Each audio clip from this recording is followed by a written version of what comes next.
জায়গাটা দেখে তোমরা কি ভাবছো আমি গোয়াতে গেছি? আসলে এটা গোয়া না, তাহলে পুরীও না, দীঘাও না। এটা আসলে আমাদের বাড়ির কাছে কলকাতা থেকে একটু ভেতর দিকে একটা সুন্দর রিসর্ট, যেটা দামোদর নদীর একদম পাশেই।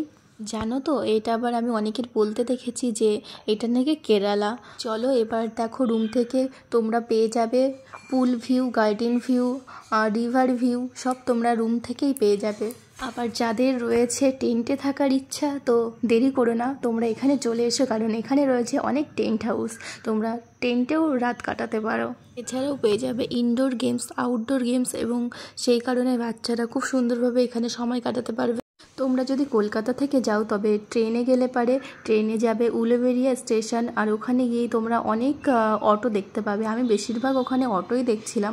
আর তারপর তোমরা হোটেলের নাম বললেই তোমাদের এখানে পৌঁছে দেবে। আমরা যেহেতু প্রাইভেট কারে গেছিলাম, গুগল দেখে গিয়েছিলাম।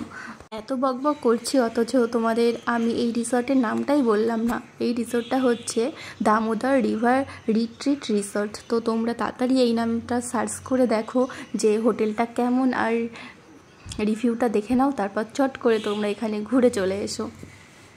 সবশেষে আমি বলতেই ভুলে গেলাম যে হোটেলের ভিতরেও রয়েছে বোটিংয়ের সুযোগ, আর তোমাদের নদীতেও পাবে তোমরা বোটিং করার সুযোগ। তো আমরাও গিয়েছিলাম বোটিং করতে। তাড়াতাড়ি তোমরা এই সুযোগটা মিস করো না।